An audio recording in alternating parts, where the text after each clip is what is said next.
سلااڤڕێز تەماشەوان هێژا خەلەکەکە نوژ بەرنمەیە هەفەیڤینە ئارکێ دەست پێ دەکە ئەزێ ژوەرە پێشکەش بکەم. مژارە خەلەکە مە یا ئێرۆ داخوێنین سەرکردەیەن پەیەنەکێ لێ دژی ئەنجومەنە نیشتیمانیا کوردی لە سووریێ و هێزên پشمەرگەین لەشکرێ ڕۆژە. میوانی مە برێز فواد علیکۆ ئەندامی کومیتە سیاسی یا پارتیا یەکێتی کوردستانی سووریا. مامۆستا فواد دەم باش سپاس کوت و ئێرۆ میوانê xeleka nû ya bernameya hevpevîna arkeyî. Di destpêkê de em dixwazin li ser daxuyaniyên vê dawî yên serkirdeyên peyênekê li dijî Encûmena Niştimaniya Kurdî li Sûriyê û hêzên pêşmergeyên leşkerê roj rawestin. Bêguman ev ne carayekê ye ku daxuyaniyên wiha tund û tûj li dijî hêzên pêşmergeyên leşkerê roj û enekesê derdikevin. Lê di vê dema hestiyar de ev daxuyanî çawa têne şûrvekirin.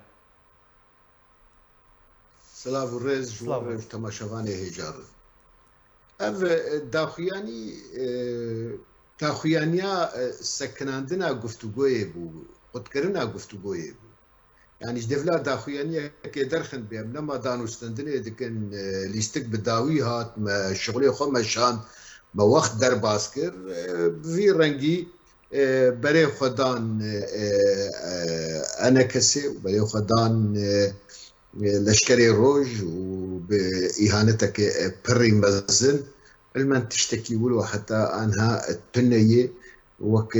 يكي بيجي از كراسي خو لودكم لشكري روج تدانو ستندن باي هزك دولير نكريه دبن كنترولا سلوكاتيا هريما كردستان عراقي ديه و تتكليوي بيك قوة دولية تنية على كاريج إقليم كردستان عراقية ليت الهلا وان بنره أشكري برسياري واني شنغالي بري 2 سالات دقو حكومة عراقي معاش ددما و ترامب دقو أمبراد دنوانش خو شغلي خو بوان دمشينن فأفتشتيجي هاد قوتن سر زماني آلدار لسر وان بيكتي نا لسر لشكري روج راستي قال لك خرابو اف قفتوغو لجماز نابينم او تشتكي وك عجي ماي مرد مينا يا تشتكي مربيج نوي للجموان جزء سياسة وان فلسفة وان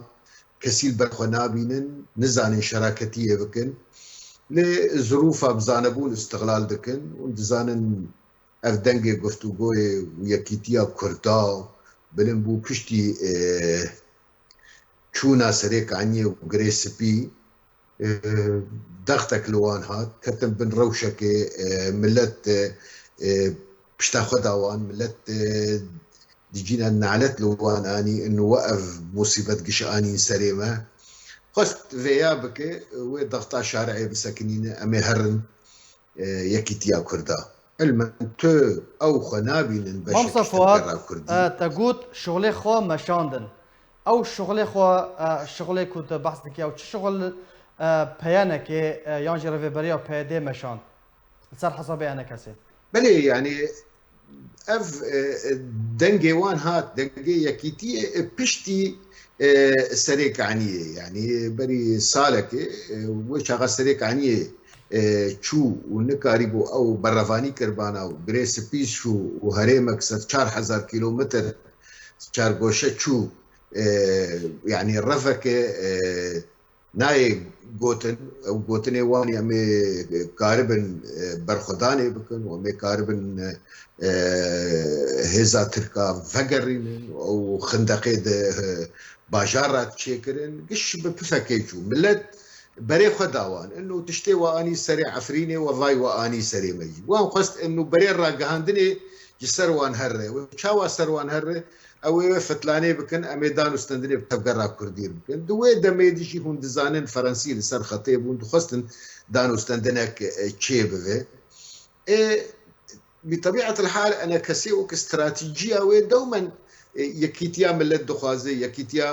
تەفگەڕا سیاسی دخوازێ بە باوەریەکێ دخوازێ بنەڕینەکێ دخوازێ زانە ئەو یەکیتیا وێ قەوەت بژێرە وێ قەوەتێک استراتیجی بێ وێ قەوەتێک ji milletê re wê qeweteke bê millet xwe dorawan bidhevdû ev nerîna stratîjiyê enekesê tesa teqatû bû bi nerîna wanî berjewendiyê demkî enû ez îro divê berê ragihandinê ji xwe biguherim ez berê xwe bidim vê yekîtiye ez hinekî şer'a Kurdî wek divê bihedînim û ew ê dan û stendin û ميديا او لسر يكيتيه بيشتغل وبراستي فيا بيك انين يعني تشتكي ولو تماما تشيبو ايرو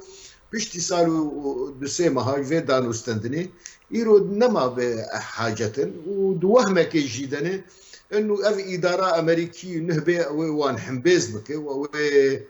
بريخو بدوان بركي بوزيتيف و او نهل تركا دختير وان بكي ف دبن في سينوري ده او دبن في سيواني ده نما دبينم بيوست بدانو استندني بانا كثير بكن نكارن بزلالي داخويانيه كي درخن او دركف رئيس شاندي الدار او بيجي اف خالي اداري ناغهرن وضعي لشكريه ام ناغهرن ام عقد اجتماعي ناغهرن ما مصطفى طبحصا مجرى لشكريكر طبحصا مجرى لشكريكر باشا برس دفردا او رفيبريا بيدي چه ارتش و جروب هبن ودو حوينا پیشوازی لیدکه یعنی چکدارین شمال یعنی عرب تدهنه چکدارین مسیحی تدهنه سوتورا تدهنه بتنه هزین پیشمرگین روش قبول ناکن ناپاجیدنن صدام چیه گلو؟ ایرو استراتیجیا پککی ته آواکرین لگور نرینا ایرانی یعنی ایران دخوازه گکاره به دوی هرمه ده تشتکی کردی نیچه کرن و پککی اف ایروه استراتیجیه پکتینه ایران دخوازه خلکی دورا خو بدهفدو نل دورا رکبریا سوری آدجه ایرانی بدهفدو ایران دخوازه وضع شنگالی دیگه روشکی چیکه قندیلی در روشکی چیکه اون بالا خورده نیجبو چه فیشکک لکردستان ترکی نای تقاندن جبر ایران نخوازه او کارکی ده ترکی بکن برجواندی ایرانی و ترکی به هفدور نخوازه الهف کده وبالتالي بالا خورده یکانی انا بكي بكير شردك يعني داعش شركر سرسرا وسرچ عوام بيزان جي بي في بري خداي تفقر كردي شل كردستان عراقي شل تركي شل ايراني شل سوري يعني افايا تشتكي مزنتي نبيرامه بابا هون هاتن جبو برسغريكا كردي وبري خداي كردا اي هون شتكن لايراني هون شتكن لعراقي هون شتكن لسوري علما هون هيزكن كاري والكردستان تركي كردستان تركي تسلو 5000 كيلومتر مربع 25 مليون كرد تيدنه 67 برلمانيه وتيدنه زي دورا 6 بلدياتي هفالي واداره وان دستي واندي هر تجارب يخل ويدا شيكن امه ديمقراطيه شيدكن ومجتمع ايكولوجي شيدكن ليه هون دفجو صحا خوي هري اساسي وبرداي وبري خدايه كردي ايراني كردي عراقي كردي تركي وبالتيبت دهلن اف تفقرا ملتي كردفان هر سي دولت هذه بيجل مساندن وافاياج برجوانديا ريجيما ايرانيه افكار ايروتيك يعني مامستا لغور اخافتناتا تي شروع فكرن كو سركردين بيدي ين كو دخوازن دانوستاندنا جناف ببن فرمانو اوابرين خواج ايراني وردگرن نا قنديله سوري قنديل وردقرن قنديلو ايران او بهفدور تنسيق اوان هي و استراتيجي تر رسماندن دنابينا قنديل ودنابينا ايراني ده اما سوري او اوامر قنديل تنفذاندن تو مباشره نكارن بيجم مباشر ايران بوارد اشتغلنا قنديل بوارد اشتغل او ويكاري بيكتينن ليل باشوان كي هي ايران باشواني يعني وهاتي زلال كرين وخلقش ايدن بيزانن باشا مامۆستا فواد وەکو ئەمزانن کو ئالدار خەلیل وەکو سەرۆکێ شاندا پێنەکێ یەک جوان کەسێک کو ئامادە بوو دەما کو ساڵا چووی ئەو تێکهێشتنە ناوبەرە پێنەکێ و ئەنە کەسێدا هاتبوو ڕاگەاندن چێ گوهارتن چێ بوو حتا کو یعنی دوێ دەمێدە بە دەرکەتن سەر ڕاگەاندنێ و ڕاگهاندن هەردوو بەهەفدوورە خەڵک بهێوی بوون کو ئەف دانوستاندن بسەرکەڤن نهات vê dema dawê de ev daxuyaniyên tund û tûş çi guhartin çêbû heta ku wekan bêjin barovajî wê têgihiştina ku sala borî hatiye ragandin serkirdeyên peyekê û yan jî rivêberiya peyedê derdikevin û daxuyaniyên tûj arasteyî enekesê û hêzên pêşmergê roj dikin. بله وك مگو يعني او دوي دماغ سريك عني دركتن وتبر خدانيا بر بشعب نهات كرن او هريما فرا جگري سبي حياه جميع زرغاني دستوان شو اف دم انها درباس بو او خلق يعني نما او هيزا راقهاندني وشعب للسروانن هم بو سببي في خرابوني او درباس بو او نما بحاجه ادو دهاتنا رئيس امريكي او دوي قماني دنه انه امريكا او انما ضغط المبكي وقت ترامب ضغط ذكر او ضغط لتركي بكي جبومه وقال لك الشبكه دخلت في وارد وافجي امكار غبائك السياسي يعني برجواندية امريكا وتركا نقري داي بهاتنا رئيسكي يا بشونا رئيسكي برجواندي ديروكينا عمري وحفتي صالة دولتك تركي السركية حلف الأطلسي دي قواعد أمريكي سلاح استراتيجي أفقش للتركي وينا أمريكا جبو خاطري شعبي بكاكي او مصالح خوقشي البنغوي عرديخه راست ناكوكي نهند نابينا واندك دلك يمكوجكن مثلا صواريخي تشار سدي ويا كارن شارسريه كي جير ببينن او دبن في حماسي ده وك هيرسا هاتنا سياسة رئيسي امريكي نو ام نما بيوسته ام دانو ستاندني بتفكر انا كثير بكن هاس سياجي هناك هيزي عربي دانو ستندن بوار كرنا وك منصة موسكو قدري جميل وبيمانك درخستنا دبين تيكاليبي قاهرة رشي هي انه امي بين قبول كرن د مجتمع الدولي بي انكسي فجبو شما انكسي بكن شريك يا اخوة طالما انكسي بليتك بو قادر باسبوني بوغا ام بين قبول كرن دناف جفاتا دوليدو بين قبول كرن دناف ركبريا سوريدو بين قبول كرن دو كوميتا دستوري دي طالما فاير ريك دجي المافابوي دريكي دجي فابوي فامش مهرفي دريا مي بعرب بكن وانا كسيج بو كما بكن شريكي خو تشتك نكارن تشتكي بكن جبر فيك يجي فان كاغتانا قشي لبنكو هفدود خن ومرك أربيش سكنان دن دانو ستندن تشتكنا ما يعني باشا مامۆستا فواد مظلوم کوبانێ وەکو فەرماندارێ قەسەدێ یعنی بێدەنگە وەکو گەرانتۆر ji پەیەنەکێرە سەدەم چییە کو بێدەنگە ئەو هەلوێستەکە زەلال حتا نەها نەدایە اف شخوات تي خستن اف مظلوم مختاقو از گرانتورم از خنابينم لسر بيدي واز خنابين لسر والي ازي آلي كاربم واز خرتم ازي آلي كاربم ازي في دانو ستاندني بقينم سري وازي تفقرا كردي بكم يك اف هشت وقت بي انا كسي بنرينك بوزيتيف بنر ودانو ستاندنك بوزيتيف بويركر وبدانو ستاندنيرجيكر على اساس او امريكا او بفيكاري الرابن لحتى انها نا او نا امريكا تدنج جوان درنكتيه ام بهيفيني لغورسو زي خبه وكاربه بيجي يا الدار تا قال لك زيدا غافيكر واستراتيجيا ام للسرد مشيان جيبو دانو ستاندني تال عرديخست وافايا امش تقبول ناكن هجر تلفي عقليه بد فيتو بي جوهرتن دبي بجوهر دبي مظلوم عبد الدار بجوهر جبر إيسا أكر بيشمرجرج او مال باطي بيشمرجر إيسا أكر دانو ستندنا انا كثير افقش مظلوم عبدي بربرسيارة دفي واريد ودفي أو كارب رولك بليز وقتا أو يعني جيل ما كارب مستا بليزي افتوي أم وطي كارب افتوي وطي كو دو شابيل در ريفبريا بايدي دهنا شابيلك براستي بجدي بدخوازا افضل وصادم بسر كفن و كرد بجن ركفتناكي وشابيلك دن هيا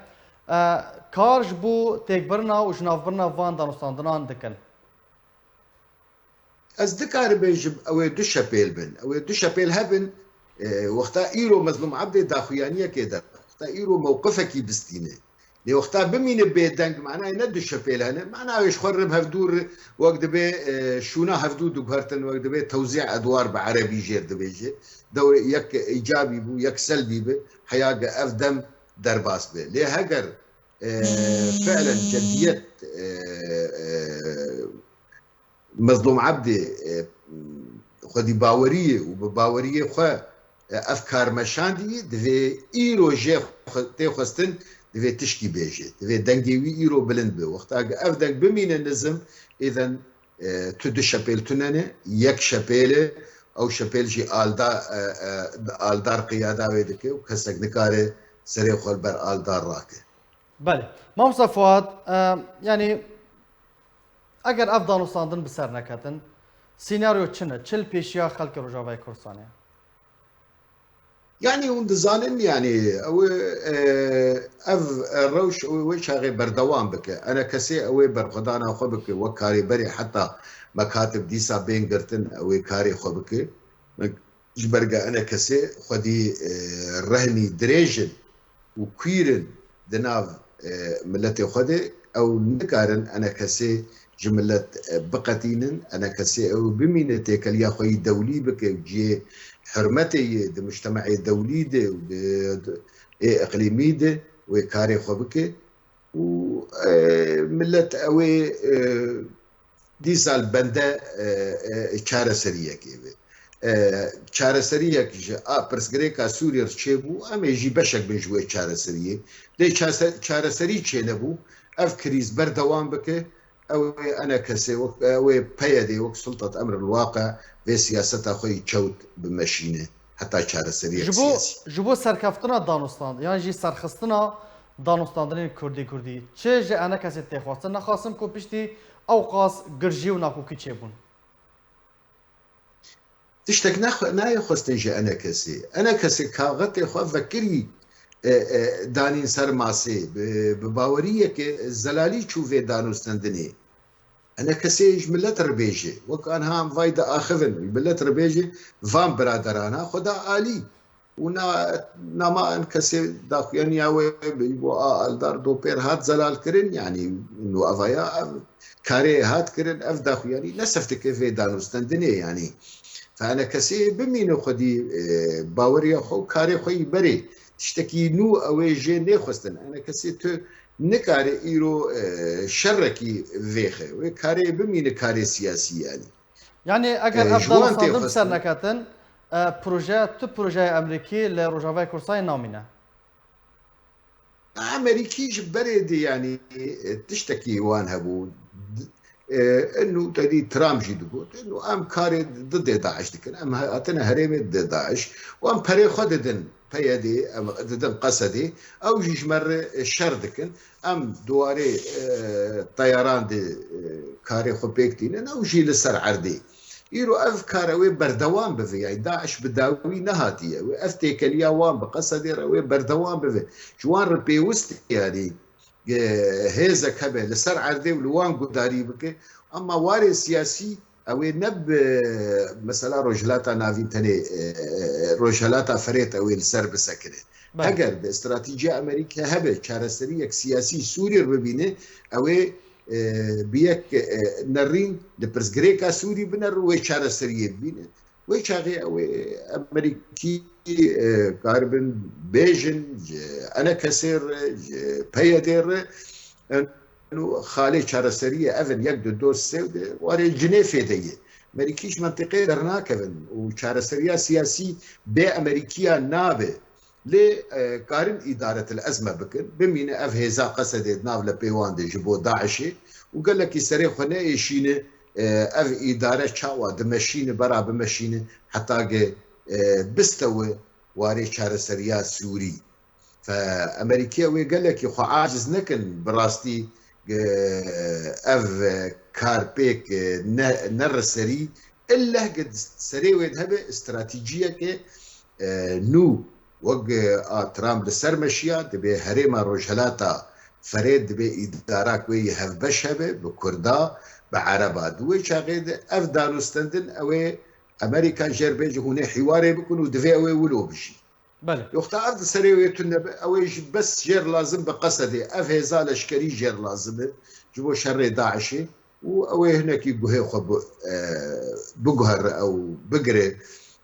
جدوزي مثلا باشه مامستا د بیستی مهدا رفبریا نو یا امریکی و دست بکاری خواب که اوی چاو باندوری لسر دانوستاندن کردی سر هر دو آلین کردی لروجاوای کردستان بکه پیش بینی چه تنکرن؟ يعني أدبين بلكي أنها ما أف برسيفافي برساتا دا يعني دري أمريكي البروان هنا إما أوي إدارة الأزمة بكافي كريزا سوري قده سالا أف استراتيجي دمشان وهر هريمك أوي دانو استندني برنجكي أو دخازي بيبكي وياجي أوي هر شارسرية قشتي دبرس غريكا سوري دي فهر يك استراتيجية جير لازمه إدارة الأزمة بوية تجربة ونمونة الجمع فايدك أفده صاليوي بالراقهاندني لكيلكا معارضة دجيني الرجيمية دواري آبوريدي تشنا تقدمين كسي سفير وبنابرار دواري لشكريدة آلي تشتكيناك نظام جيق دخوازة دستينة باستثناء مثلا شرق الفرات انها انكي شوقار سور جوار في خستيه ناهل بي ويحرمي حتى شارسري هاجر استراتيجيه دبي او ضغط بك الامم المتحده وضغط روسيا بك للروسا بك انه دفي قرار بيستو دو بينجو شار بيك بي ودم نزيك دي وشاغي او روسيا بجهن وناغكي ودانستندني بله اف استراتيجي او خيانك دباوريا مدد فان هرسي الرياده يعني ممكن السيمه جوار لازم بن حتى ملف سوري جنفده لفقرك جير تشيكن وادارات نو تشيكن واستراتيجيه اخرى زلال باشه ما مصطفى داوين برسيار از دخوازم برسفات لسر داخوانين كو هزن پشمرگان لشکر روج و کو ناندوز و مرتزق و چتا تینا بناف کرن برسفا و جوان داخوانی یانجی وصفن کو هزن پشمرگا به مرتزق و ناندوز هاتن ناف کرن و چه برسفه دادن؟ يعني اف برسف جير نافي يعني اف كاري قوتنانا مدسبيك تقول لسر وان بيكتي اف قوتني وي لسر وان بيكتي يتشاوى بالزلالي بامبراج حشد الشعبي دستينن بالزلالي وندزانن 2012 حيا 2014 تيك اليوان والريجيم السوري بالزلالي تيك اليوان ونظام ايراني بكردستان ايراني دي اف قوتن مرتزق دبيجن اف قوتن لسروان بيكتي تين كراسي قلوان دخازن لبيشمرقكن بيشمرقه خديقية من بيشمرقه بريارة وان ناد دستي اي هيزك دولي دي بريارة وين جنب اقليم كردستان العراق وفيا او خوش بيزانن وغيري اقليم كردستان العراقي يك دولة دانو استندني بيشمرقرناك مو عيبة تشتكي شرمه اف گوتنانا سر پیشمرگه بین گوتن خوزی وان وک پیشمرگه کار کربا خوزی وک باوری پیشمرگه گهاتن فداکارن دبر قضیه ملت خود خوزی او دوام باوری دبانایا او روشام نفیا رنگی بایا بله گالاکس پاس بو مامستا فواد علیکو اندام کمیته سیاسی پارتیا یکیتی کردستان سوریه گالاکس پاس بو بشداربوناته تماشاوانین هیجا به وی او هیجا مگشتن خلقا داوين خلق خويا فيفين اركي حتى خلق كانو ببينن خير خوشي ده